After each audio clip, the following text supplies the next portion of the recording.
আনা সাগরের পাশে যায় যখন খাজা মাইনুদ্দিন চিশতি রাহমাতুল্লাহ আলাইহির যখন তার ভক্তবিন্দু পানি চাইলেন, পানি তো দিলেন না, আরো তাদের উপর আক্রমণ করা হলো। খাজা মাইনুদ্দিন ডাক দিয়ে বলে, রব্বে কারীম, তুমিও আমিও তোমার, সাগরের পানিও তোমার, আসমান জমিন সব কিছু তোমার, যা কিছু সৃষ্টি করেছো সৃষ্টি জগতের মালিক তুমি, আবার সব কিছু জন্য বিচ্ছিন্ন করে দিবে তুমি। আল্লাহ বলেন কুল্লু মান আলাইহা ফান, সব কিছু শেষ করে দিবে আমার আল্লাহ। আল্লাহ বলে বান্দারে জমিনটা আমি রাখবো না, এই জমিনটা আমি চূর্ণ বিচ্ছিন্ন করে দিব, এই জমিনের মধ্যে যত মাটি আছে সব মাটিগুলো পুড়ে আমি তামা বানায়া দিব, এই জমিনের পানিগুলো পুড়ে আমি ছাই বানায়া দিব। যেদিন কিচ্ছু বলতে কিচ্ছু থাকবে না, সেদিন থাকবে শুধু আমার আল্লাহ। এরে মুসলমান, আনা সাগরের পানি, ও পানি, একদিন পুড়ে তুই ছাই হয়ে যাবি রব্বে কারীমের হুকুমে। একটু পানির দরকার, পিপাসায় কাতর আছি, সঙ্গে সঙ্গে মুসলমান আনা সাগরের পানি একটা মোচর দিয়া এইরকম একটা বাতাস আসলেন, বাতাস আসিয়া আনা সাগরের পানি উড়াইয়া নিয়া খাজা মাইনুদ্দিন চিশতি রাহমাতুল্লাহ আলাইহির গটির মধ্যে এনে হাজির করেছে। জোরে বলেন মারহাবা। খাজা মাইনুদ্দিন চিশতি রাহমাতুল্লাহ আলাইহি একবার বাবুদের ওখানে গেলেন। এ মুসলমান, তৎকালীন সম্রাট, আজকে ভারতের মধ্যে অসংখ্য মুসলমানদের উপর আক্রমণ হয়, বড় কষ্ট হয়। আজকেও দেখলাম কিছু সংখ্যক মসজিদ গুলো ভেঙে গুড়িয়ে দিছে, 50 বছরের পুরন মসজিদ গুলো ভেঙে গুড়িয়ে দিছে। আমার বাবারা শোনো, দিলের কান্ডা লাগায় শোনো, আমি ভারতকে এখান থেকে জানিয়ে দিতে চাই, যেহেতু ব্রাহ্মণবাড়িয়ার পাশেই বর্ডার, জানিয়ে দিতে চাই, মেসেজ দিতে চাই, তোমরা আমার মুসলমান ভাইয়েরা গরু জবাই করার কারণে তাদেরকে তোমরা হত্যা করতেছো, মারতেছো, কিন্তু বাংলাদেশে 92% মুসলমান থাকা পর তোমরা বাংলার জমিনে ঢাকার শহরে ওফেন তোমরা শুয়োর জবাই করে খাচ্ছ। আমরা বাংলার কোন মুসলমান প্রতিবাদ করি নাই, বাংলাদেশের কোন আলেম প্রতিবাদ করে নাই, বাংলাদেশের কোন মুফতি সাহেব প্রতিবাদ করে নাই। আমি নিজ চোখে দেখেছি শুয়োর জবাই করে ঝুলাইয়া বিক্রি করতেছে। হ্যাঁ মুসলমান, চট্টগ্রামে দেখেছি শুয়োর জবাই করে বিক্রি করে, আমার নিজ চোখে দেখে এসেছি। আর আজকে তোমরা কত পার্সেন্ট? প্রায় 30 কোটি মুসলমান যে দেশে বাস করে, ভারতের মধ্যে 30 কোটি মুসলমান। আর সেই মুসলমানদের তোমরা আজকে তাদের কাঠাল্লা বলে উড়িয়ে দাও, তোমরা অক্ষসূত্র ধরে মুসলমানদের বাড়ি ঘর ধরে পুড়াইয়া দাও। তোমরা মনে রেখো, মুসলিম জাতি বীরের জাতি, যখন তাকবীর দিবে, যখন ধ্বনি দিবে, তোমাদের অস্তিত্ব থাকবে না। জোরে জোরে চিল্লায় বলেন ঠিক কিনা? খাজা মাইনুদ্দিন চিশতি রাহমাতুল্লাহ আলাইহি তাকে বন্দুক দিয়ে গুলি করার হুকুম দিলেন, বাবু গোফেন গুলি করার জন্য। গুলি যখন তাক করলেন, একটা গুলি রাইফেল থেকে বার করতে পারেন নাই। খাজা মাইনুদ্দিনকে বললেন, উনি একটা পাগল পাঞ্জাবি টুপিওয়ালা বসে আছে যখন বাবুদের বাড়ির সামনে। বাবু বললেন, মুসলমান শুনে নাও। উনি বললেন, পাগলটার উঠাও, দরবেশ উঠাও। দরবেশ উঠলেন না, বন্দুক তাক করে গুলি মারতে বললেন, একটা গুলি ফুটলেন না। খাজা মাইনুদ্দিন চিশতি রাহমাতুল্লাহ আলাইহি বসে আছে। এবার উনি বললেন, সব লোক দাঁড়ায় থাকতে বলেন, দাঁড়াই রইলেন। এরপরে মুসলমান একজন নয়, দুজন নয়, খাজা মাইনুদ্দিন যখন হুকুম দিলেন ফোটাও গুলি, সঙ্গে সঙ্গে উপর দিকে তাক করে যখন গুলি মারছে, সঙ্গে সঙ্গে রাইফেল থেকে গুলিগুলো বাইর হয়ে গেছে। ওই দৃশ্য দেখিয়া বাবুবাড়ির যত সরকারি কর্মকর্তা ছিল 500 মুসলিম একবারে কালেমা পড়ে মুসলমান হয়েছে। জোরে বলেন সুবহানাল্লাহ। আর জোরে জোরে চিল্লায় বলেন সুবহানাল্লাহ। এ আমার ভাইরা, আমার বন্ধুরা, আমার খাজা ফরিদপুরি, আমরা যে দরবারে গোলামি করি, এই খাজা ফরিদপুরি, খাজা মাসুদ আল্লামা বিশ্বলি, উনি বাংলার জমিনে আসলেন। 80 শতকের কিছু কথা বলি, তারপরে শোনেন মুসলমান। কিবলাজান হুজুর যখন আসলেন, ওই সমাজের মধ্যে 3 জন মুসল্লি, কিবলাজান হুজুরকে দিয়ে মাত্র 3 জন মুসল্লি, 2 জন হলো জুম্মার মুসল্লি, কিবলাজানকে দিয়ে মোট 3 জন, ঈদের জামাতের মুসল্লি 3 জন। যেখানে কোনো কুরবানি হতো না, যেখানে কোনো মুসলমান নামাজ হতো না, যেখানে কোনো ঈদের নামাজ হতো না, কেবলা জান হুজুরকে আল্লাহ পাক এই জমিনে এমন একটা জমিনের মধ্যে পাঠাইলেন যেখানে সিলেটের শাহজালাল ইয়ামেনি, যেখানে হিন্দু রাজ্য ছিল। মুসলমান শোনো, যেখানে মুসলমান অনেক আলোচনা, অনেক পীর সাহেবদের অল্পটু জীবনী মাঝে মাঝে একটু টাচ দিব, খেয়াল করবেন। খাজা মাইনুদ্দিন মতো খাজা ও মুসলমান শাহজালাল ইয়ামেনি, ওনার রাজ্যের মধ্যে বুরহানুদ্দিন তার কলিজার টুকরা সন্তান দুনিয়ার মধ্যে আগমন করলেন, আকিকা করার জন্য গরু জবাই করলেন। এর বিনিময়ে আমার বাংলার জমিনে এমন একজন দানব ছিল, যে দানবের নাম হলো মুসলমান। শুনে নাও, গরু গোবিন্দ নাম। আরো জোরে বলে, এই গরু গোবিন্দ উনি কয় আমার মাকে জবাই করছে, এখন মেনে নেওয়া যায় না। গরু গোবিন্দ খোঁজ পাইলেন, খোঁজ পায় কলিজার টুকরা সন্তান, বুরহানুদ্দিনের কলিজার টুকরা সন্তান হাত থেকে কেড়ে নিয়ে জমিনের ভিতরে গরু জবাইয়ের কারণে আজকে দুনিয়ার মধ্যে জবাই করে দিয়েছিল কলিজার টুকরা সন্তান। এ বাবারা, আমরা যেহেতু আপনি চট্টগ্রাম বিভাগের মানুষ, আপনারা ব্রাহ্মণবাড়িয়ার মানুষ, এটা তো সিলেট বিভাগের কথা বলতেছি, শোনেন বাবা আমার। এর কি করেছে ওদিন মুসলমান, এদিন বুরহানুদ্দিন চোখের পানি ছিল শাহজালালের কদমে, যে বলেছিল রব্বে কারীম, পৃথিবীর কোন মানুষের কাছে আমাদের অভিযোগ নাই, কারুর কাছে বিচার চাই না, তোমার কাছে দরখাস্ত করে গেলাম এমন একটা দিন যেন আসে তামাম পৃথিবীর মধ্যে যেন লক্ষ লক্ষ গরু জবাই হয়, আল্লাহর দোয়া কবুল হয়েছে। আর আজকে মৌলবী তুমি সেই গরুর গোশত খামতো মুনাফিক আর জগতে নাই, জোরে বলেন ঠিক কিনা? যারা ওলি আল্লাহদের বিরোধিতা করে, পীর সাহেবদের বিরোধিতা করে, আমি মনে করি এদের মতো কাজ্জাব, এদের মতো বিয়াদব, এদের মতো ধোঁকাবাজ, এদের মতো মুনাফিক আর পৃথিবীর মধ্যে নাই। কারণ গরু জবাইয়ের জন্য যারা মানুষ নিজের সন্তানকে জবাই করে দিছে, আজকে তাদের অবদান গরুর গোশত খাওয়ার জন্য, বাংলার জমিনে গরুর গোশত খাওয়ার জন্য কোথায় অবদান বুরহানুদ্দিনের, কোথায় অবদান হলো শাহজালালের? তাই তাদেরকে যারা স্মরণ না করে গরুর গোশত খায়, আমি মনে করি হারামখোর, জোরে জোরে চিল্লায় বলা যাবে না, ঠিক কিনা? কেবলা জান হুজুর 80 শতকের কথা একটা বলে যায়, শুনে নেন। হুজুর পাক যখন আট্টশির জমিনে আসলেন, আমি বলছি লম্বা আলোচনা আপনাদেরকে নিয়ে আমি বিস্তারিত বলা সম্ভব নয়, কারণ সময় পাবো না এত বিস্তারিত বলা। আবার বলছে মা নবীজির মেয়ে মা ফাতেমার বিষয়ে একটু আলোচনা করতে বলেছে। এখন কোন দিকে যাব, ওদিকে একটু আলোচনার দরকার। আমি তো আমার বিষয় ভিত্তির উপর আলোচনা করতে গেলে সময় লাগবে, তবে একটু কথা না বললে নাই। তরিকাতের ভাইয়েরা, এই ব্রাহ্মণবাড়িয়া থেকে আপনারা এত কষ্ট করে আত্ম শিখেছেন। কেবলা জান হুজুর যখন আসলেন আত্মশির জমিনে, ওই মহল্লার মানুষগুলো হুজুর পাক ছোট্ট একদম যুবন বয়স, হুজুর পাকের দাড়িওয়ালা, টুপিওয়ালা, আমার কেবলা জান হুজুর পাঞ্জাবিওয়ালা, তসবিওয়ালা, এমন একজন পীর কেবলা জান যখন জমিনের মধ্যে আসলেন, কেবলা জানকে দেখে অনেক মানুষ আমার হুজুরের চোখে মুখের দিকে তাকাইয়া মানুষগুলো পাগল হয়ে যেত। একবার আমার পীর কেবলা জানকে যে দেখছে, দু নয়ন ভরে বারবার দেখতে মন চাইতো, জোরে জোরে চিল্লায় বলেন ঠিক কিনা? কেবলা জান হুজুর যখন আসলেন বাবার আমার, তখন কোথায় ফরিদপুর বিভাগের মানুষগুলো, যদিও দরবারে মুরিদ তারা ছিল না, তবু হুজুরকে দেখে তারা এমন পাগল হয়ে গেল। গাছে যখন কোন নতুন ফল আসতো, হুজুরকে না দিয়ে খাইতো না।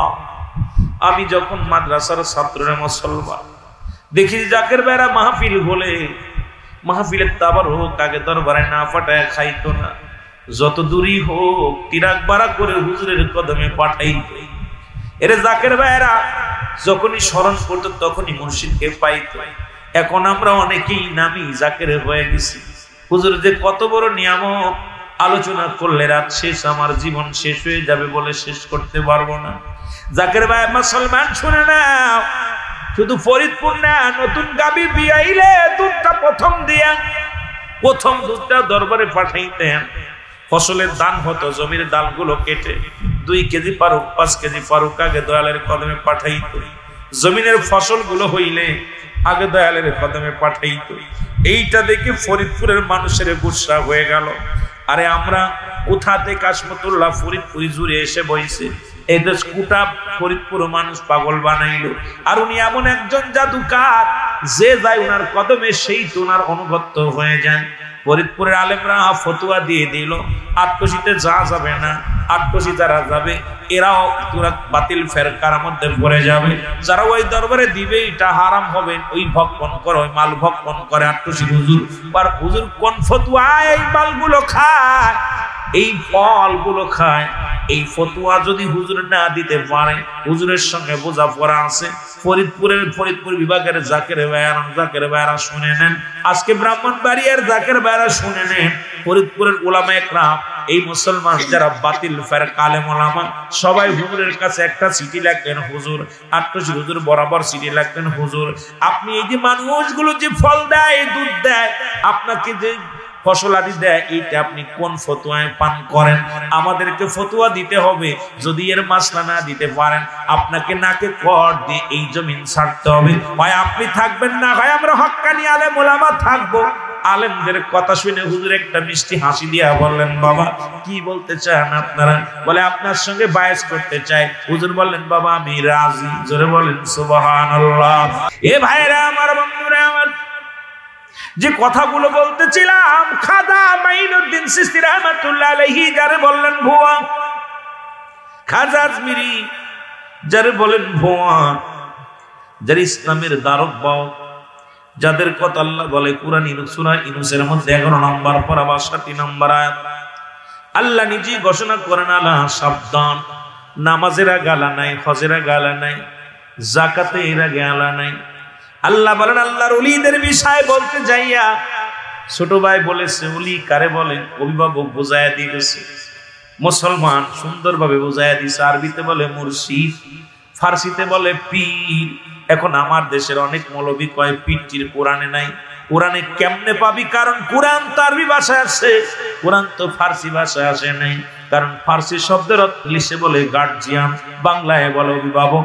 অনেক সুন্দর লাগছে কথাগুলো বলা পর, যদি অল্প সময়ের মধ্যে সুন্দর বর্ণনা করেছেন আপনাদের সামনে। মুসলমান শুনে নাও, শুনে নাও। এখন কয়েকজন কয় কোরআন শরীফ তুলে ধুনা ধরলাম, কোথাও পীর পালাম না। পীর পাবি কেমনে রে বাবা? পীরের তো কোনোদিন তুই পাওয়া সম্ভব নয়, কারণ কোরআন শরীফে আছে মুর্শিদ আর ফার্সিতে বলে পীর। সুতরাং ফার্সি ভাষায় কোরআন আসে না, তোর 14 গোষ্ঠী জীবনেও পীর পাবি না। জোরে বলেন ঠিক কিনা? জোরে জোরে চিল্লায় বলা যাবে না ঠিক কিনা? আমার ভাইরা, আমার বন্ধুরা, আমার গভীর মনোযোগ। যে কথা বলতেছিলাম, খাজা মাইনুদ্দিন চিশতি রাহমাতুল্লাহ আলাইহি, উনি এমন মাপের ওলি ছিল, যাকে ভুয়া বললেন। এই যে উনাকে নিয়ে কথা শুরু করলাম, বাকি দেখা যাক আস্তে আস্তে আমরা আগাই। উনি যাইতেছিলেন আনা সাগরের পাশ দিয়া, পিপাসায় কাতর। হয়তো বলবেন হুজুর এটা ভুয়া, কারণ ওনার জীবনীটা পড়ে দেখবেন, খাজা মাইনুদ্দিন চিশতি রাহমাতুল্লাহ আলাইহির জীবনী পড়বেন, তার অবদান কি আর আপনার অবদান কি তিনি মুসলমান শুনে নাও। বাবারা গভীর মনোযোগ। উনি ওই পাশ দিয়ে যখন যাইতেছিলেন, হঠাৎ দেখে একটা নদী, আনা সাগর। এই সাগরের পানির জন্য ওনার লোকজন পাঠিয়ে দিলেন, যাও বাবা একটু পানি নিয়ে আসো, আমরা পানি পান করব। শরিয়াতে কমতি ছিল না, মারেফাতে কমতি ছিল না, হাকিকতে কমতি ছিল না। শরিয়াত, তরিকত, হাকিকত, মারেফাত কোনটাই মুর্শিদের ভিতরে কম ছিল না। যারা দেখেছে সেই পাগল হয়েছে। ভাগ্যগুণে কামেল পীরের নসিব পাওয়া, ভাগ্যগুণে কদম পদধূলি পাওয়া নসিব লাগবে রে বাবা। এই জন্য একবার বলবো, আপনারা যে দেখে আসেন কোন দরবারে আমরা যাই, কোন দরবারে আজকে কে কি বললো, কোন মৌলবী কি বললো, কোন ফতুয়া শুনে আপনারা দরবার শরীফের দিকে আঙ্গুল তোলেন। আমি আপনাদেরকে বলবো একবার যে দেখার জন্য বাবারা আমার। যদিও মানুষ সমাগম কম, তবু 2 কথা বলে গেলাম, যাওয়ার জন্য অনুরোধ করে গেলাম, যে দেখে আসবেন মুসলমান বাবারা আমার। এ ভাইরা আমার, বন্ধুরা আমার, কেবলা জান হুজুর বললেন, বাবা কবে বসতে চান? বলে হুজুর আগামী শুক্রবারে আমরা বসবো। হুজুর বললেন ঠিক আছে বাবা, আমি রাজি। সুবহানাল্লাহ বলেন। আমি রাজি বাবা। ফরিদপুর জেলার যত আলেম ছিল সবাই ঘোড়ার গাড়ি ভরে কিতাব নিয়ে আসলেন। ঘোড়ার গাড়ি, গরুর গাড়ি ভরে ভরে কিতাব নিয়ে আট্টশি আসলেন সদরপুরে। হুজুর পাকের সঙ্গে বায়াজ হবে, একদম ঘোষণা দিয়ে দিল, মুসলমান সবাই আট্টশি হুজুরের ভণ্ড। এটা যাচাই করার জন্য হক্কানি আলেম ওলামা আসতেছে, এটা দেখার জন্য। তৎকালীন জামানায় আলেমরাও যেমন ভিড় জমাইছে, সাধারণ পাবলিকও ভিড় জমাইছে, হাজার হাজার মানুষ ময়দানে। হুজুর পাক দেরি করেছে, 5 মিনিট দেরি হয়ে গেছে।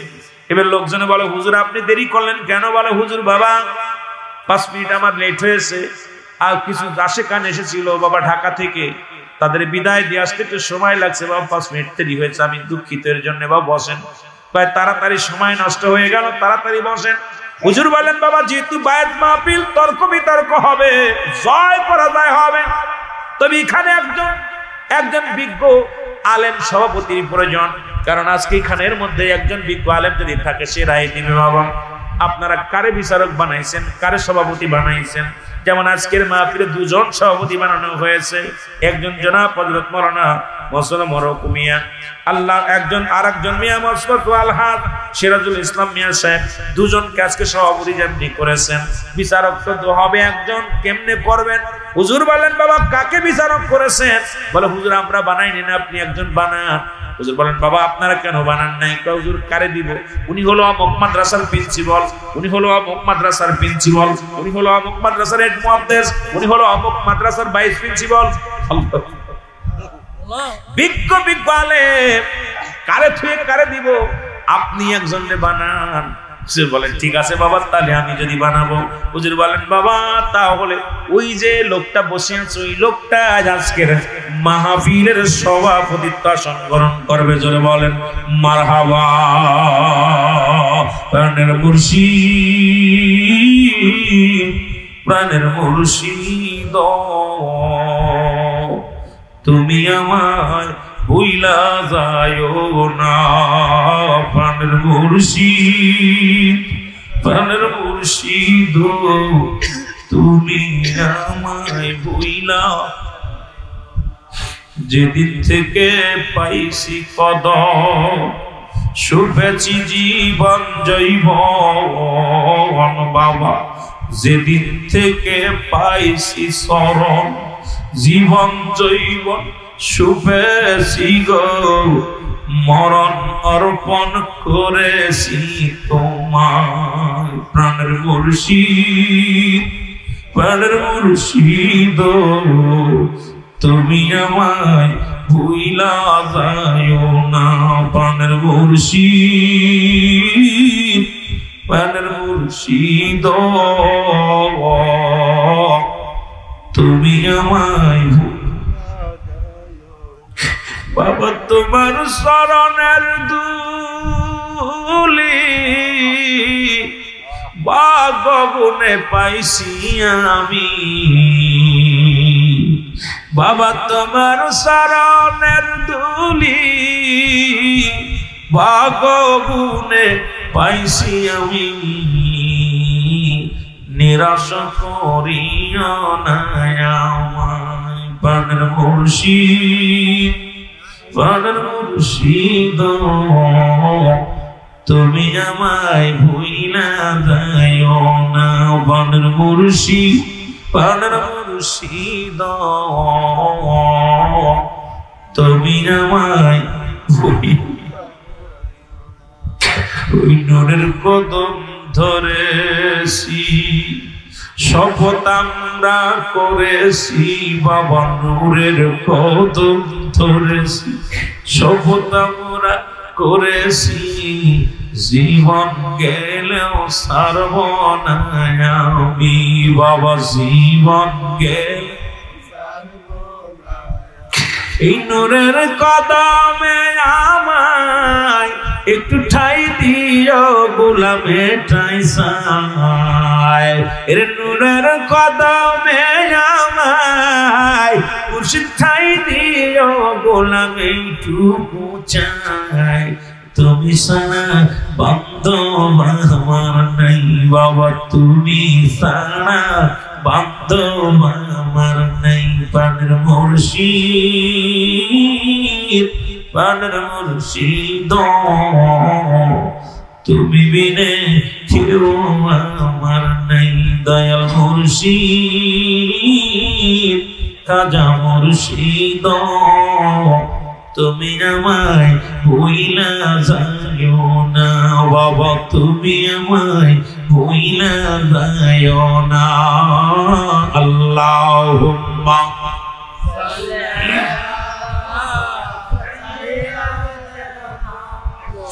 মাওলানা মুহাম্মাদ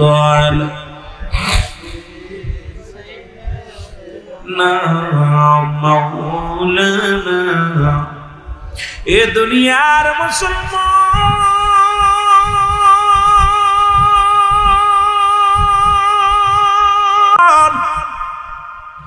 যে কথাগুলো বলি দিলের কান্ডা লাগা শোনো গো। দয়াল মুর্শিদ ডাকতে বলেন, বাবা ওই ব্যক্তি সভাপতি হবে।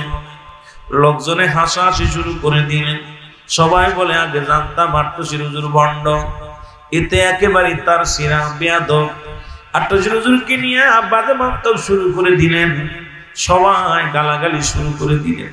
হুজুর বলে, উনি তো আমাদের বাড়ির পাশে বাড়ি, উনি 40 বছর বয়স, 40 বছর পর্যন্ত উনি বুবা, কথা বলতে পারে না। এই লোকটার সভাপতি বানাইল। আসলে আট্টশির হুজুর আগে জানতাম কিছুটা জানে, কিছুই জানে না। উনি একদম অপদার্থ, ওনাকে নাকে কর দিয়ে দরবার থেকে বিতাড়িত করা লাগবে। সবাই আলেমরা প্রস্তুতি নিলেন। আলেমরা কয়, হুজুরকে এখান থেকে এমন ভাবে লজ্জা বেইজ্জতি করাবে, মুখে সুনকালি মাখায়া, কারণ একজন বুবারের সভাপতি বানায়, এর মতো কাচ্চাপের মতো লম্পটার দুনিয়ার মধ্যে নেই। হুজুর বলেন, বাবা আপনারা এখন হাসাহাসি করেন, কথাবার্তা বলেন। বলে, কেন বলতেছি শোনেন। এই লোকটা তো আমাদের বাড়ির পাশে, আমাদের গ্রামে বাড়ি। ইনি আজ 40 বছর বয়স, আজ পর্যন্ত কারোর লগে কথা বলে নাই, জন্মে থেকে বুবা। এ আবার সভাপতি হয় কেমন করে? হুজুর একটা মিষ্টি হাসি দিয়ে, হুজুর মৃদু হাসতেন বেশি। কেবলা জান হুজুর 3 প্রকার হাসির মধ্যে মৃদু হাসি, আটকে হাসি, কাহাকা হাসি, এর মধ্যে সবচেয়ে দয়াল কেবলা জান কোনদিন আটকে হাসি দেন নাই। কেবলা জান হুজুর কাহাকা হাসি দেন নাই। আমার পীর কেবলা জান হাসি দিতেন মৃদু হাসি, মুখের এই কোনাটা কোন রকম একটু মানে এত সুন্দর হাসি দিতেন, যার হাসির মধ্যে মনে হতো মুক্তা জড়তো। জোরে বলেন ঠিক কিনা? এ ভাইরা আমার, বন্ধুরা, কেবলা জান হুজুর বললেন, বাবা আপনারা কেন হাসেন, এত কেন হাসাহাসি?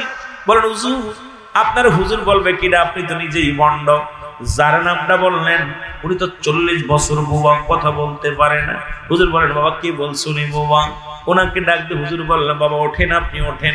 উনি উঠলেন। বলে, বাবা আপনার নাম কি? আপনার নাম কি? আল আমিন। জোরে জোরে বলেন আল্লাহু আকবার। কেবলা জান হুজুর বললেন, আপনার নাম কি? বেলাল। সুবহানাল্লাহ বলেন না। হুজুর বললেন, বাবা আপনার নাম কি? বেলাল। উনি লাভ দিয়ে বললেন, হুজুর হ্যাঁ আমার নাম বেলাল। সঙ্গে সঙ্গে উপস্থিত যত মুসল্লি ছিল, যত আলেম ছিল, সবাই বলে, হুজুর আমাদের ভুল হয়ে গেছে, আমাকে ক্ষমা করে দেন। যিনি 40 বছর কারুর লাগে কথা বলে না, 40টা বছর বোবা হয়ে আছে, এই ব্যক্তি আপনার হাতের ইশারায়, শাহাদত আঙ্গুলের ইশারায় যে ব্যক্তি কথা বলেছে, এই ব্যক্তি আপনি একজন কামেল পীর, এর মধ্যে কোনো সন্দেহ নাই। আমরা যারা আছি সবাই আমাদেরকে আপনি তওবা পড়ায়া দেন, আমরা আপনার হাতে বায়াত গ্রহণ করব। ওখান থেকে কিছু আলেম পালায়া চলে গেলেন। মুসলমান শোনো, ওই পালানো গরু বাংলাদেশের যেখানে আছে সেখান থেকেই মাঝে মাঝে আট্টশির বিরুদ্ধে কথা বলে। জোরে বলেন ঠিক কিনা? জোরে জোরে চিল্লায় বলা যাবে না আল্লাহু আকবার। এলাকার আলেমরা বললেন, হুজুর যতদিন আপনার মন চায় এই কদমের মধ্যে থাকবেন, আপনার খেদাইকে আপনি কামেল মুকাম্মেল তার প্রমাণ করে দিলেন। মুসলমান কায়েস সাহেব হুজুর, কায়েস সাহেব হুজুর ওনার মাহফিলে উঠে মুসলমান উনি বললেন, সারাবাদের কায়েস সাহেব হুজুর উনি বায়াস করতে এসেছিলেন দরবার শরীফে আমার পীর কেবলা জানের সঙ্গে। কায়েস সাহেব হুজুর নিজে বলেছে, পৃথিবীর মধ্যে যদি কোনো ব্যক্তি কামাই করে পীর হয়, উনি আর কেউ নয়, উনি খাজা ফরিদপুরি, অনেক কামাই করে পীর হয়েছে। আমি তোমাদের বলি, খবরদার এই পীরের বিরোধিতা করবা না, এই পীর সম্পর্কে বাজে মন্তব্য করবা না। কায়েস সাহেব হুজুর মুসলমান উনি নেসারাবাদের জমিনে, উনি মাহফিলের ময়দানে হাজার জনতার সামনে মাইক নিয়ে বলেছিলেন, বাবা তোমাদেরকে অনুরোধ করি, এই পৃথিবীর মধ্যে যদি কোনো ব্যক্তি কামাই করে পীর হয়, সে আর কেউ নয়, খাজা বাবা হাসমতুল্লাহ ফরিদ ফরিদপুরি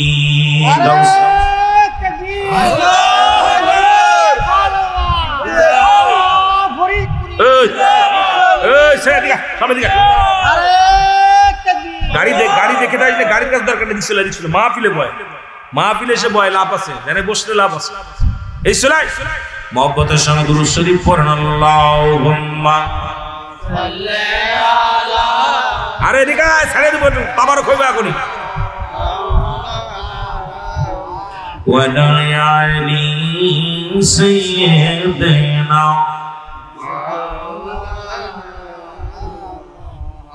এ ভাইরা আমার, বন্ধুরা আমার, সুতরাং ওলি আল্লাহদের বিষয়ে কথা বলতে লাগলে সাবধানে কথা বলবেন, কেন আমাদের গালা নাই, হজেরা গালা নাই, যাকাতেরা গালা নাই। আল্লাহর ওলিদের বিষয় আল্লাহ বলেন আলা, রাসূল বলে আলা। সাবধান, সাবধান করে দিয়েছে, আমিও আপনাদেরকে সাবধান করে যাই। রাসূল বলে মেরকাত 10ম খণ্ড 722 নম্বর পৃষ্ঠা, তাফসীরুল বায়ান 5ম খণ্ড 524 নম্বর পৃষ্ঠা। রাসূল বলে আলা, সাবধান, ইন্না নিশ্চয়, আলা ইন্না উল্লাহি, আল্লাহর তরফ থেকে যারা ওলি হয়, লা ইয়ামুত, তাদের মৃত্যু নাই। সুতরাং রাসূল কয় আলা, সাবধান। আবার আল্লাহ পাক ঘোষণা করেন মুসলমান সূরা ইউনূসের 11 নম্বর পারা 62 নম্বর আয়াত, আল্লাহ নিজে কালা সাবধান, সাবধান। সুতরাং হুঁশিয়ার করে দিয়েছে আমার আল্লাহ রাব্বুল আলামিন, হুঁশিয়ার করে দিয়েছে রাহমাতাল লিল আলামিন। সুতরাং আপনারা আমি যখন ওলি আল্লাহদের বিষয়ে কথা বলবো, কোনদিন জানি ডাকাশিবে, কোনদিন জানি ডাকাশিবে, যাইবা সবই ছাড়িয়ে, কিসেরা চাকর সগ বন্ধু, কি লইয়া যাব কবরে। আল্লাহ আল্লাহ আর মুর্শিদ আমার পরাণের পরাণ, বাজান আমার পরাণের পরাণ, তার না দেখিলে কাঁদে হৃদয়, না দেখিলে কাঁদে হৃদয়, থাকতে পারি না ধরায়। মুর্শিদ আমার পরাণের পরাণ। আল্লাহ আল্লাহ, জোরে জোরে রে। और मुर्शिद আমার পরাণের পরাণ, খাজা আমার পরাণের পরাণ, তার না দেখিলে না দেখিলে কাঁদে হৃদয়, না দেখিলে কান্দে হৃদয়, সইতে পারি না রে আর। মুর্শিদ আমার পরাণের পরাণ। আল্লাহ আল্লাহ, আমি যেদিকে ফিরাই গো আখি, আর মুর্শিদ কেবলার ছবি দেখি, আমি যেদিকে ফিরাই রাখি, আমার দয়াল বাবার ছবি দেখি রে, আমি তার কদমে জীবন যাইবান, তার কদমে জীবন যাইবান কইরা দিলাম কুরবান। মুর্শিদ আমার পরাণের পরাণ, খাজা আমার পরাণের পরাণ। আল্লাহ আল্লাহ, আর বাজান আমার পরাণের পরাণ, তার না দেখিলে কান্দে হৃদয়, না দেখিলে কান্দে হৃদয়, সইতে পারি না রে আর মুর্শিদ আমার প্রাণের পরাণ লা আল্লাহ আমি মুর্শিদ কেবলার শরণ করি আমি মুর্শিদ কেবলার শরণ করি আমার সংসারেতে লাগল বেরি রে আমার দয়াল বাবার শরণ করি আমার সংসারেতে লাগল বেরি রে আমি চাই না ধন জ্ঞান জাতি কো লামান চাই না ধন জ্ঞান জাতি কো লামান চাই শুধু মুর্শিদি চরণ মুর্শিদ আমার পরা নির্পরা নার খাজা আমার পরা নির্পরা তার না দেখিলে কান্দে হৃদয় না দেখিলে কান্দে হৃদয় সইতে পারি না রে আর মুর্শিদ আমার প্রাণের পরাণ আল্লাহ আল্লাহ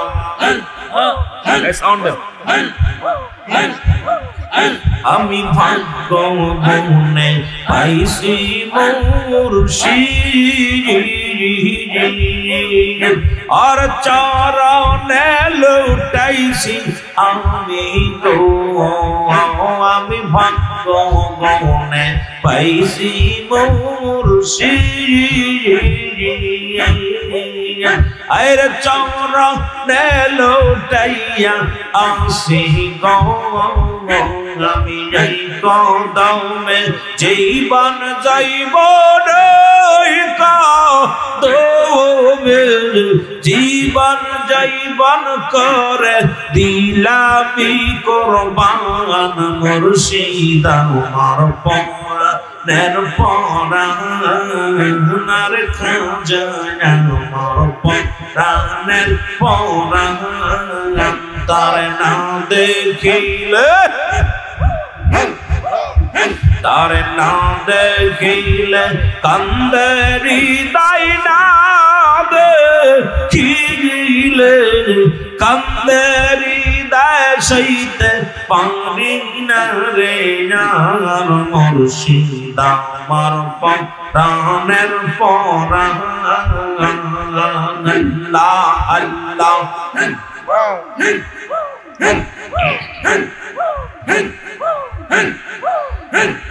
لا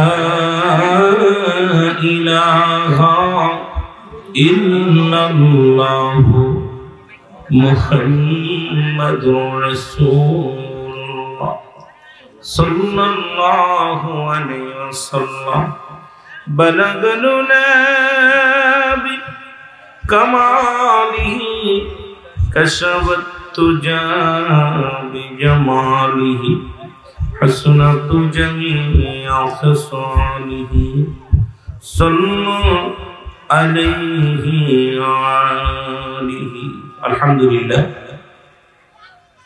মাইকটা ঠিক করতে হবে ভাই মাইক ট্যাপ ট্যাপ করে তো আওয়াজটা ঠিক করতে হবে প্রয়োজনে সাউন্ড বক্স দুটো বন্ধ করে দেন এদিকে বন্ধ করে দেন মাইক চালান রব্বুল আলামিন সুন্দর পরিবেশ আজকেরই মোরালিয়া আজকেরই মোর মোহাম্মদ কবির হোসেন ভাইয়ের উদ্যোগে এই মোরালিয়া মোরা কর্মী গ্রুপ আয়োজিত ঐতিহাসিক তৃতীয় বাৎসরিক আজিমুসান ইসলামী জলসায় আসার মতো বসার মতো রব্বি করিম সুযোগ দান করছে জোরে বলুন আলহামদুলিল্লাহ। আজকের এই মাহফিল থেকে সালাম ও কদম জানাই কুল কায়নাতের নবী নবীদের নবী রাহমাতাল লিল আলামিনের পবিত্র কদম মোবারক সালাম ও কদম জানাই বাংলাদেশের অসংখ্য হক্কানি ওলি আল্লাহদের কদম মোবারকে সালাম ও কদম জানাই আমার জিন্দা পীর জামানার মাহকামিল আখির মুজাদ্দিদ যুগশ্রেষ্ঠ কামিল কামিল ওলি বিশ্বলি খাদবাসিদাল্লামা বিশ্বলি পরিপূর্ণ সাহেবের পুরো পবিত্র কদম মোবারকে সালাম খাদম হোসেন আল হাজ খাদমিয়া ভাইজান মজুদ সাহেব আল হাজ খাদমিয়া ভাইজান মজুদ সাহেবদের পুরো পবিত্র কদম মোবারকে খাজা বরসজান খাদম ইসলামের পুরো পবিত্র কদম মোবারকে সালাম জানাই আজকের মাহফিলের সম্মানিত সভাপতি সাহেব জনাব আল হাজ মোহাম্মদ রফি মিয়া সাহেব, আজকের মাহফিলের সম্মানিত সহসভাপতি আল হাজ জনাব মোহাম্মদ সিরাজ মিয়া সাহেব, আজকের মাহফিলে বিশেষ অতিথি হিসেবে যিনি আসছেন জনাব মোহাম্মদ মিলন মিয়া সাহেব, জনাব মোহাম্মদ মাসুদুর রহমান সাহেব, আজকের মাহফিলের সম্মানিত যিনি আসছেন আমাদের রসুল সাহেবের সুযোগ্য সন্তান, তারা হলে বায়াত এখানে আসছেন, যিনি কিংবা জানবেন একনিষ্ঠ গোলাম, একনিষ্ঠ কর্মী, যার কথা বলতে গেলে আমরা অনেক চিন্তা ভাবনা আসছে মাথায় যে ব্যক্তি স্ত্রী পুত্র পরিবার পরিজন ছেলে মেয়ে সবার মায়া ছেড়ে দিয়ে আপন মুর্শিদের কদম মোবারক ছাড়া কিচ্ছু বোঝে না, তারা হলে বায়াত এখানে আসেন। সকলকে জানাই সালাম। সালাম জানাই আমার সহপাঠী আলেম যারা আলোচনা করেছেন, ইস্তানি উলামা ইকরাম জনাব হযরত মাওলানা শামসুল হক সাহেব, জনাব হযরত মাওলানা গোলাম রব্বানী মুজাহিদি সাহেব, আজকের মাহফিল তরুণ উদীয়মান সুমিষ্টিভাষী বক্তা, তেজস্বী বক্তা, যিনি অল্প বয়সে আপন মুর্শিদের কদম ধরে সংগ্রামী আলোচনা করেন, বিদ্যা দলিল ভিত্তিক বিষয় ভিত্তিক উপর আলোচনা করেন, বিশ্ব জাতীয় মঞ্জিলের রত্ন ছোট ভাই জনাব হযরত মাওলানা মুফতি মনিরুজ্জামান জিয়াদি সাহেব, আমার সফর সঙ্গে আছেন আরেকজন মুফতি জনাব হযরত মাওলানা মেহেদী হাসান সিদ্দিকী সাহেব সহ অন্যান্য উলামা ইকরাম মুসলিম ইমাম সাহেব মুসল্লিগণ, সামনের উপস্থিত শিক্ষক জাকির আমদার উপরান মুসলমান ভাই বন্ধুগণ, পর্দারের মা বোন, সকলকে জানাই সালাম। আসসালামু আলাইকুম ওয়া রাহমাতুল্লাহি ওয়া বারাকাতুহু। আপনারা ভালো আছেন? জোরে বলেন আলহামদুলিল্লাহ। আলহামদুলিল্লাহ। আপনারা দরবারে গেছেন কি কে আটশি দরবারে? একটু হাত তুলুন। এই কয়জন আটশি গেছেন, বাকি লোক জান নাই? আলহামদুলিল্লাহ। তাহলে জাকেরদের চাইতে আশিকরাই বেশি মাহফিল, জাকেররা মাত্র 7-8 জন, বাকি সবই আশিক। আমার আশিক রাসূলেরা, আশিক আউলিয়াগণ। আমি আসতে পথে আসলে ব্রাহ্মণবাড়িয়ার জমিনে এরকম জায়গা আছে আমার জানা ছিল না। ব্রাহ্মণবাড়িয়া শুধু শহর অঞ্চলে আসি, আশপাশে যত জায়গা আসি, তা আমি যখন এই হাওর অঞ্চলে ঢুকলাম দেখি যে ব্রাহ্মণবাড়িয়া আলো দেখা যাচ্ছে এখানে একদম নিকটে, কিন্তু এই পাশ দিয়া এখনো একদম সে অতীতের হাওয়া এখন লেগে আছে, ঠিক কিনা? অতীতের হাওয়া এখন ইনশাআল্লাহ হবে, হয়তো সুদিন আপনাদের আসে। রব্বে কারীম মাঠ ভরা ধান, জল ভরা দিঘি, তাদের কিনান লাগে করে ঝিকিমিখি। তা আসলে মাঠ ভরা ধান, গোলা ভরা চা ধান আছে এবং মাছও আছে, সব মিলে ব্রাহ্মণবাড়িয়ার জমিনটা অতি উত্তম। এই জমিনের মধ্যে সুন্দর পরিবেশ, রিয়াজুল জান্নাহ বেহেশতের বাগান। রব্বে কারীম আপনাকে আমাকে আসার মতো বসার মতো সুযোগ দান করলো, খুশি না বেজার? জাকের যেহেতু কম, একটু জিকির করলাম। মনিরুজ্জামান বিবারিয়া আপনাদের রত্ন, আপনাদের সন্তান, আপনাদের রক্ত। আমি সবচেয়ে বেশি খুশি হয়েছি যে এখন বর্তমান যে প্রেক্ষাপটে মনিরুজ্জামানের মতো আলেম আমাদের প্রয়োজন। নিজের সন্তান জানাজা পড়বে, নিজের ভাই জানাজা পড়বে, বারাটে মৌলবি এনে লাভ নাই। ইনশাল্লাহ আশা করি আমাদের আর আশা লাগবে না। ও যেভাবে আগাইতেছে, যদি রব্বে কারীম দয়া করে 2-4 বছর পরে ইনশাল্লাহ এই সমস্ত বড় বড় মাঠগুলো প্রচার করবে, ইসলামের ধারক বাহক হবে। আল্লাহ ওদের হায়াতের মধ্যে বরকত দান করুন, সকল বলেন আমিন। এরকম সন্তানের আরো দরকার আছে। এই এলাকা থেকে যারা আছে, যাদের সন্তান জাকের ভাইরা আছে, আপনাদের সন্তানগুলো সুন্নি আকীদায় লেখাপড়া করাবেন, মাদ্রাসায় দিবেন। অবশ্য জাকের মঞ্জিল থেকে ফারেক হয়েছে যত এলাকার মধ্যে, যা আপনাদের এলাকায় যত বাতিলপন্থী মাদ্রাসা আছে, অসংখ্য সুন্নিপন্থী আপনাদের করা লাগবে। এই জন্য আপনাদের যদি এই মনিরুজ্জামান বিবারিয়ার মতো যে আলেম না তৈরি করেন, তাহলে আপনারা একদিন মিলাদ কিয়ামের বিরোধিতা করবেন। আপনাদের এই মাহফিলে রাসূলের উপরে দাঁড়াই কিয়াম হবে না, মিলাদ হবে না, জিকির হবে না, দোয়া হবে না, সব বেদাত বেদাত বলে ঘোষণা করবেন। তখন আপনারা বুঝবেন কষ্টটা কাকে বলে। এই জন্যে আমি শুরু থেকেই এই জন্য বলবো যে আপনাদের সন্তানগুলো সুন্নি আকীদায় যত প্রতিষ্ঠান আছে মাদ্রাসায় লেখাপড়া করাবেন। আল্লাহ যেন আপনার সন্তান দিয়ে আপনার জানাজা পড়তে দেয়, আপনার সন্তান যেন আপনার জন্য দোয়া করতে পারে, ওই সন্তান যেন আপনার ক্ষতি না করে। আমার দেশের অসংখ্য সন্তানেরা বড় বড় আলেম হয়ে আব্বা মার জন্য দোয়া করে না, মিলাদ ক্যাম্প করে না, রাসূলকে নূর মানে না, কারণ তারা সব সময় বিরোধিতা করে ইসলামের। জোরে বলেন ঠিক কিনা? তারা হক বলে দাবি করে। ঠিক। তারপরে জিকির করলাম, জিকির সাধারণত দুভাগে বিভক্ত, একটা জাহিরি একটা বাতিল। জিকিরটা যেহেতু করছি একটু বলে দিই, জিকির একটা হলো জাহিরি, একটা হলো বাতিল। আলহামদুলিল্লাহ বলেন না? আলহামদুলিল্লাহ। জাহিরি জিকিরটি স্পষ্ট জিকির, আল্লাহ আল্লাহ আল্লাহ, এই যে করলেন একটু। বাতিল জিকির দুভাগে বিভক্ত, একটা চুপে চুপে জিকির, যেটা ঠোঁট বন্ধ, জিহ্বা চালু, জিহ্বাও বন্ধ, ঠোঁট বন্ধ। এখন মানব দেহের বামদুদের নিচে একটা হাড়, হাড়ের নিচে একটা গোস্ত, আরবিতে বলে কল, ইংলিশে বলে হার্ট, বাংলায় বলে হৃৎপিণ্ড। তাদের সমান, বাংলায় বলে হৃৎপিণ্ড আর ইংলিশে বলে হার্ট, বাংলায় বলে কি হৃৎপিণ্ড, আরবিতে বলে কল। এটা যাদের পবিত্র, সমস্ত দেহ রাজ্য পবিত্র। যেটা বলেন না সুবহানাল্লাহ। এখন বাতিল ফেরকা হলে কি বলবে জানেন? কিছুদিন আগে আমাদের দেশে বড় তাফসীর কারক বলছে কলব থাকে মাথায়, কারণ কলব আমরা সারা জীবন শুনছি মানবের বামদুদের নিচে একটা হাড়, হাড়ের নিচে একটা গোস্ত। এই গোস্তটাকে আরবিতে বলে কলব, আর উনি বলছে মাথায় থাকে কলব। তার মানে কোথায় কলব? এই জায়গা থেকে মাথায় চলে গেছে। এইরকম আপনাদেরকে এমন ভাবে বুঝাবে, এই বুঝ দিয়ে আপনাদেরকে সঠিকটা জানার জন্য সুন্নি আকীদার আলেমের দরকার আছে কিনা, তরিকাপন্থী আলেমের দরকার আছে কিনা। ওরা আপনাদের এমন ধোঁকা দিবে কলবটার মাথায় নিচে, কথা বুঝলেন? ব্রেনটা ওয়াশ করতে কিভাবে, এমন ব্রেন ওয়াশ করতে আপনাদেরকে, কলব থাকে, এরপরে ওই বাপেরে কইবো, চাচারে কইবো বাপ, বাপেরে কইবো চাচা, কারণ ওরা শুরু করছে যেটা। যেটা বলেন ঠিক কিনা? এরা আর মাহফিলে আসলে তো জানেন মাশাআল্লাহ, আমি হয়তো কারো গিবাত করে আলোচনা করি, জানিরুল আমিন সিদ্দিকী কারোর নেড়ে কথা বলা পছন্দ করে না, করিও না। আর আমি জিয়াদি বক্তা না, জিয়াদি বক্তা ছোট ভাই করে গেছে, ওরা সংগ্রাম করে আলোচনা করে, আমার এটা অভ্যাস নাই। তবে আমার কষ্ট লাগে এই জিয়াদি বক্তা গুলো দেখেন আলোচনা করতে এসে আমাদের বড় বড় মুক্তিগুলো, এরা 1 ঘন্টা ওয়াজ করলে 45 মিনিট নারীদের দেহ নিয়ে গল্প করে, নারীদের দেহ নিয়ে। দেখেন ওদের আলোচনাটা নারীদের দেহ নিয়ে আর গিবাত। তো এরা কেমনে বক্তা হলো আর কেমন আন্তর্জাতিক তাফসীর কারক হয় আমার বুঝে আসে না। কোথায় রাসকিনা, কোথায় আপনার পরিমণি, কোথায় কোনমণি, এই মোটামুটি দুনিয়া নিয়ে আমি আশ্চর্য হয়ে যাই আলোচনা শোনার পর। নাম দিছে তাফসীর মাহফিল, আলোচনার ময়দানে এসে মহিলাদের দেহ নিয়ে গল্প, কোন বডি কেমন, দেখতে মুখ কেমন, কথা বুঝেন? এই হলো তাদের আলোচনা। এই জন্য এরা আবার সমাজের নাকি হক্কানি আলেম, কথা বুঝেন? এরা আবার আমাদের বিরুদ্ধে হুক্কার মারে যে আমরা এই বক্তা, আমরা ফিলিস্তিনের বিরুদ্ধে কথা, ফিলিস্তিনের পক্ষে। আমার সুন্নি ভাইয়েরা ডাক দেওয়ার কারণে আর তাদের সুলকানি রোগ ধরছে। সরে বলেন ঠিক কিনা? সুলকানি রোগে ধরছে। তা আমি যদি খুব কষ্ট হয়, মাঝে মাঝে খুব কষ্ট হয় যে তোমরা মহিলাদের দেহ নিয়ে পড়ে আছো, কোন সুন্দরী মহিলার দিক তাকাইলে সুবহানাল্লাহ কইতেছো, দেখছেন নি? এমন ওয়াজ করতেছো, তারপর আমরা ফিলিস্তিনের পক্ষে ডাকার কারণে আমাদের কয় বেদাতি, আমাদের কয় হারামখোর, কত বেবি কথা বলতেছে। আমি বলি মায়া এখনো সময় আছে, তওবা করো, নাই তোমার বউ তালাক হয়ে যাবে। যারা বলেন ঠিক কিনা?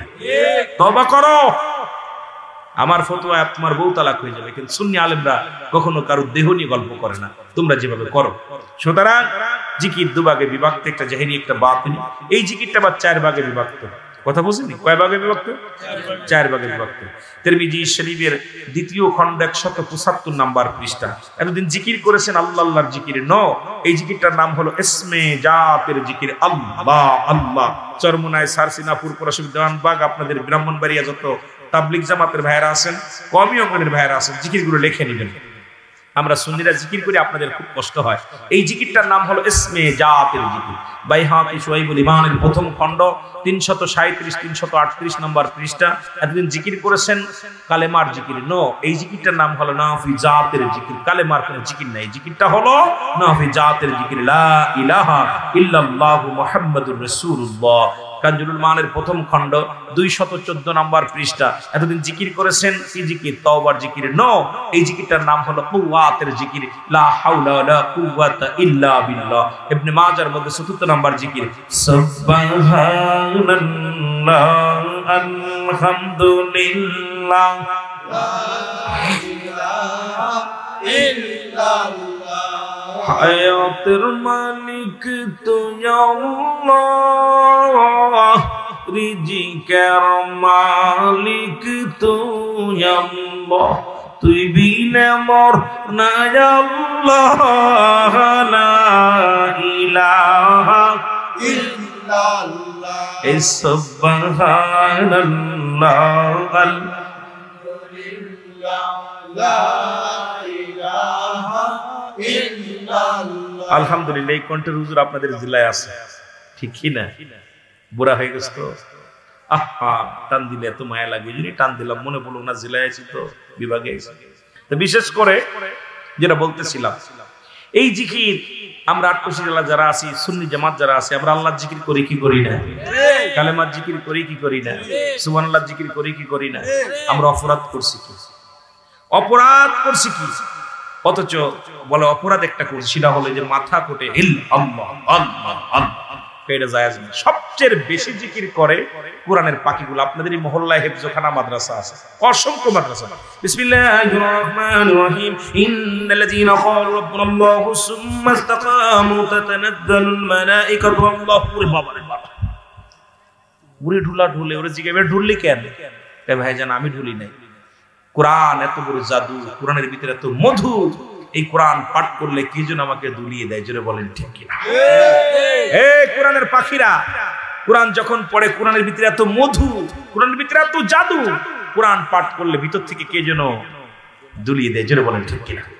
আপনি নিজে পড়েন, দেখেন না, আপনার নিজে ঝুল এসে যাবে।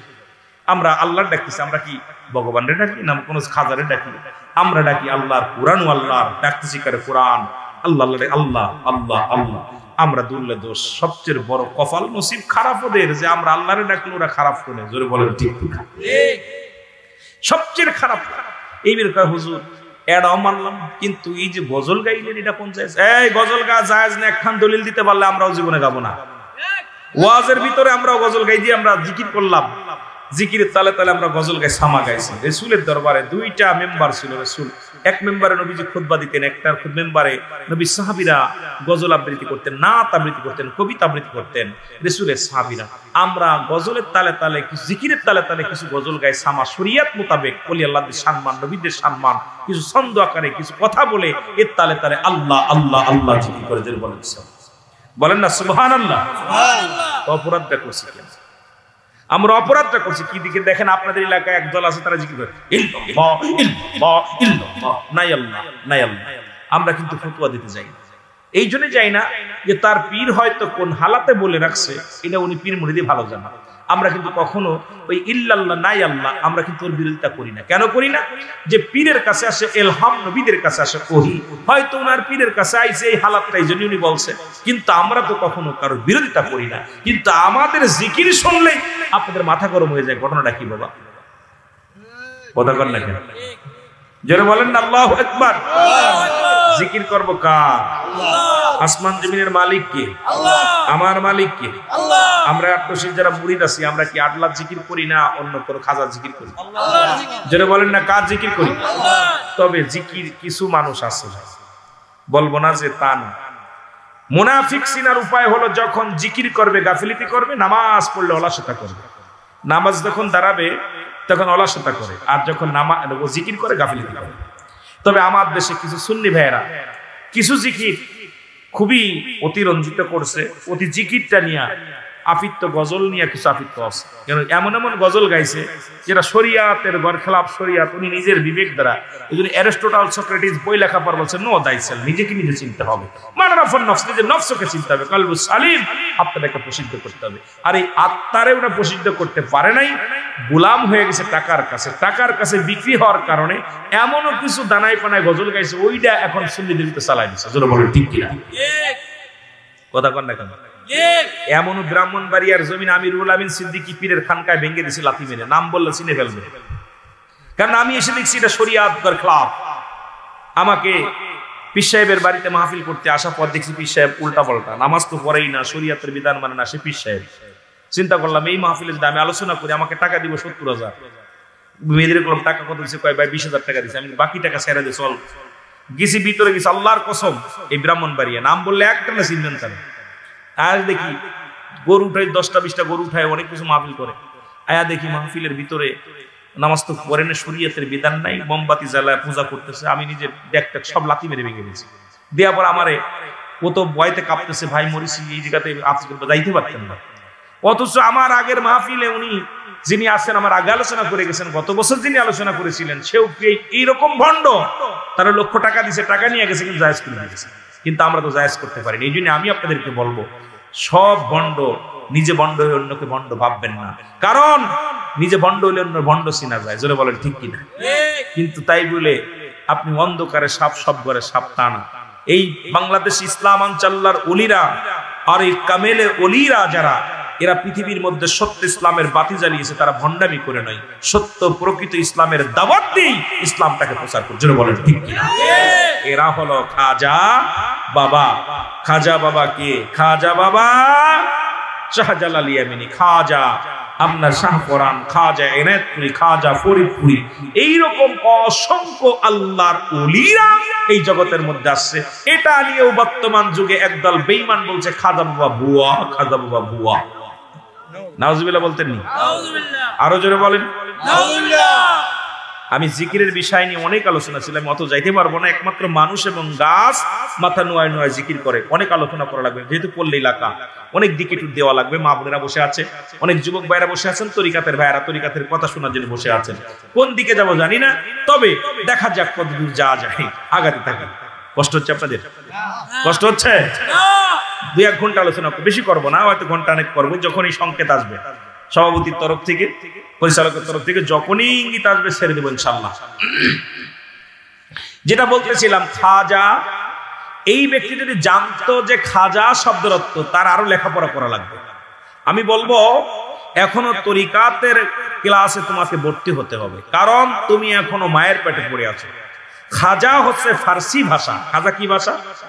জোরে বলেন কি ভাষা? খাজা হলো ফার্সি ভাষা। খাজা শব্দের অর্থ হলো সম্মান। খাজা শব্দের অর্থ কি? আরো জোরে বলেন। এই আস্তে না, জোরে বলবেন। কথা ভুল হলে আমাকে বলবেন, এখন বলবেন ওফেন। আমি ছোট ভাইয়ের ধরবেন, ওরা মুক্তি মানুষ, আমি এত বড় না। এপাশে একটা মুক্তি, এপাশে একটা মুক্তি, দুজন দুই পাশে আছে, আমি মাঝখানে বসে আছি। কথা বুঝছেন না? যদিও ওদের সিনিয়র, অনেক সিনিয়র, ওরা একদম বাচ্চা, তখন আমি অনেক মুরব্বী। কথা বুঝছেন?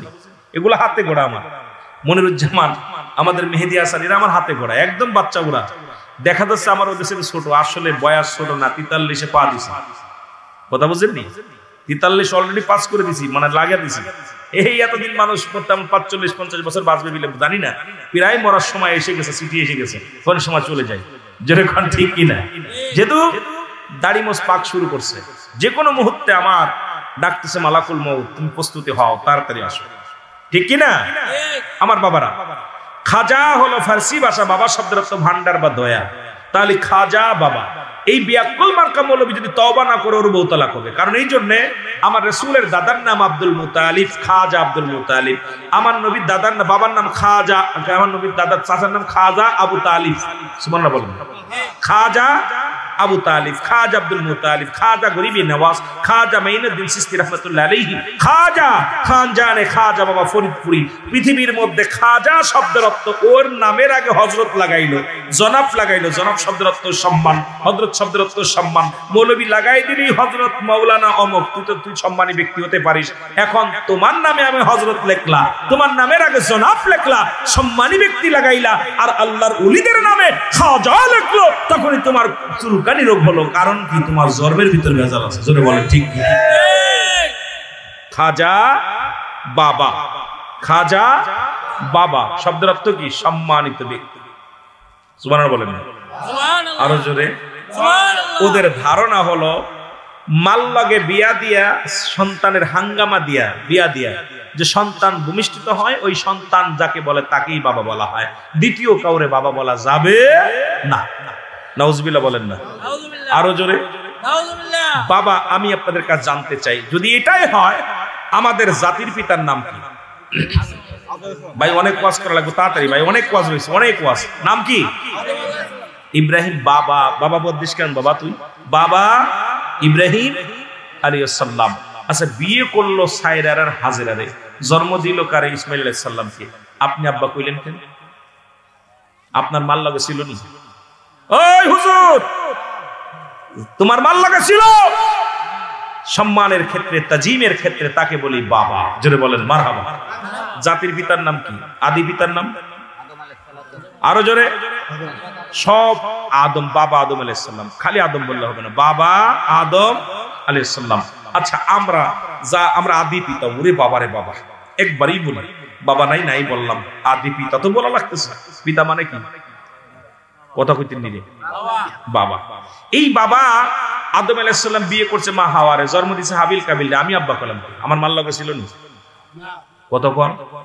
এই বাতিল পন্থী যারা আছে, যারা মনে করে খাজারে বাবা কই নাই, মাল লগে হাঙ্গামা দেয়া হয়, এই সমস্ত ধোঁকাবাজ বেঈমান মুনাফিক দেশটারে শেষ করে দিল। জোরে বলেন ঠিক কিনা? খাজা বাবা সম্মানের ক্ষেত্রে, তাজিমের ক্ষেত্রে আমরা আল্লাহর ওলিদেরকে বাবা বলি। উনি হলো রুহানি জগতের বাবা, আরেকজন হলো সম্মানের ক্ষেত্রে, তাজিমের ক্ষেত্রে আল্লাহর ওলিদেরকে বাবা বলি, আল্লাহর নবীদেরকে বলি সব রুহানি জগতের বাবা। আর আমরা আমাদের জন্মদাতা পিতা, যিনি মায়ের লগে বিবাহ বন্ধনে আবদ্ধ হয়ে হালাল বিবি, হালাল মা বাবা দুজনের মিলনের মাধ্যমে যে সন্তান আছে, তারে আমরা আব্বা বলি। আমরা জন্মদাতা পিতা পীরকে বলি না। জন্মদাতা হলো তাজিমের ক্ষেত্রে রুহানি জগতের বাবা বলি। জোরে বলেন ঠিক কিনা? আমরা আটকশি হুজুরের বাবা বলি, আমরা ফুলতলি পীর সাহেব কেবলার বাবা বলি, আমরা খাজা খানজালাল রে বাবা বলি, খাজা শাহপরান রে বাবা বলি, শাহজালাল রে বাবা বলি। ওনাদের সুলকনি রোগ হয়, কারণ কি? আসলে বদনসিব। জোরে বলেন ঠিক কিনা? আরো জোরে বলেন। যুগ শ্রেষ্ঠ কামেল অলি আমার বাজান মাওলানা, আরে দুনয়নে দেখলে বাজার, দূর হইত যন্ত্রণা। বলেন দুনয়নে দেখলে তারে, দূর হইত। বাবা তুমি ভালোবাসো, তোমার ভালোবাসার নাই তুলনা। আরে তুমি বিনে হে ভুবনে বাজানার তো কিছু চাহি না। আরে তুমি বিনে হে জগতে বাজার আর তো কিছু